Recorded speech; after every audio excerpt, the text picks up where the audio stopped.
Now will start purine nucleotide degradation. तो we know कि जब हमारे पास प्यूरीन्स बनती हैं तो दे एंटर योर न्यूक्लिक एसिड्स। ठीक है, तो न्यूक्लिक एसिड से ही हम जो है वो डिग्रेडेशन को स्टार्ट करते हैं।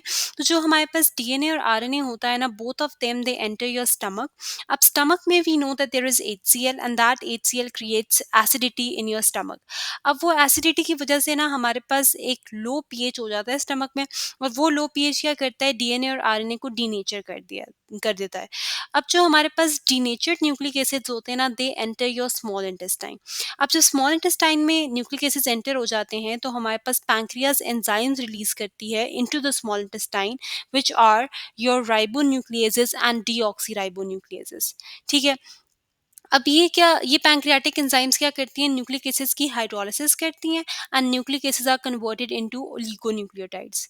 ठीक हो गया। अब ये ओलिगोन्यूक्लियोटाइड्स के ऊपर ना पैंक्रियाज ही एक और एंजाइम रिलीज करेगी, व्हिच इज योर फॉस्फोडाइएस्टरेज। पहले पैंक्रियाज ने रिलीज किया ribonucleases and deoxyribonucleases for RNA and DNA respectively, और अब जो है वो पैंक्रियाज ने सिक्रीट किया है फॉस्फोडाइएस्टरेज।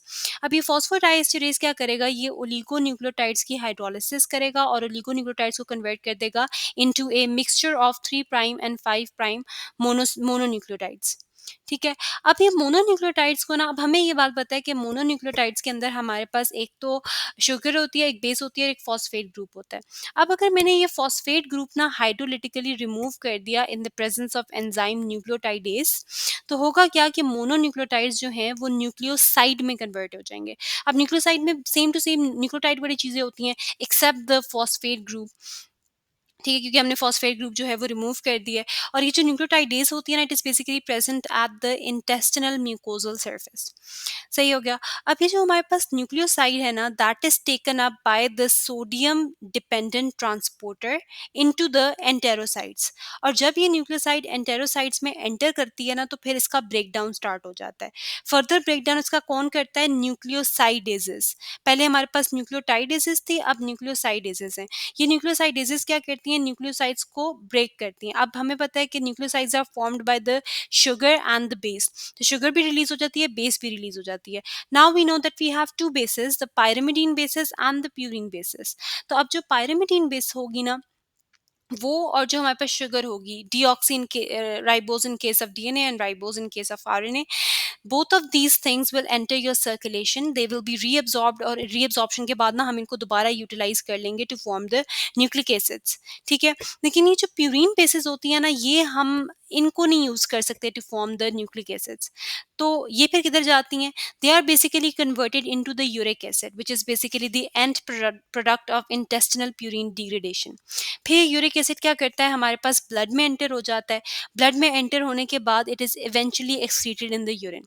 और यूरिक एसिड जो है ये कहाँ पे बनता है, in the intestinal mucosal cells. और प्यूरिन की डिग्रेडेशन का ये एंड प्रोडक्ट है। ठीक है, ऊपर मैंने एक पॉइंट मिस कर दिया कि ये जो हम सारी डिग्रेडेशन पढ़ रहे हैं ना, that is of dietary nucleic acid, यानी वो न्यूक्लिक एसिड जिनको हम लोग डाइट में ले रहे हैं। बट जो हमारे पास purine nucleotides de novo synthesis से आती हैं, यानी वो न्यूक्लियोटाइड्स जो कि हम बॉडी के अंदर बनाते हैं, उनकी डिग्रेडेशन कहाँ पे होती है, लिवर में। यानी डाइटरी न्यूक्लिक एसिड्स की स्मॉल इंटेस्टाइन में होती है, और प्यूरिन न्यूक्लियोटाइड्स जो कि डी नोवो सेंसेस से आ रहे हैं, they are degraded in your liver.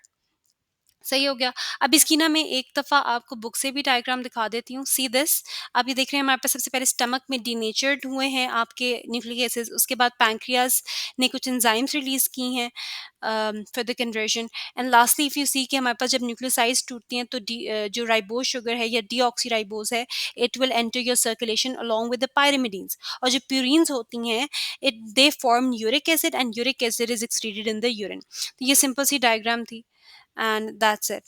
अब नेक्स्ट वीडियो में ना हम देखेंगे कि हमने यूरिक एसिड कैसे बनाना है प्रॉपरली।